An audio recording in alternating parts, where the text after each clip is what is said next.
अस्सलाम वालेकुम। उम्मीद है कि आप खैरियत से होंगे। मेरा नाम है रज़ाक सागर।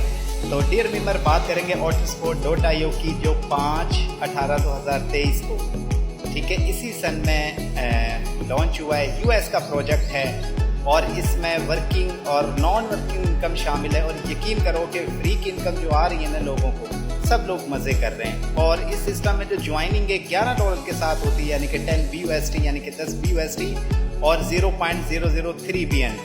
तो होता क्या है कि जैसे ही आप सिस्टम पर ज्वाइन होते हो, फौरी तौर पे आपको बोनस मिलता है, यानी कि ज्वाइन होते ही आपकी इनकम स्टार्ट हो जाती है।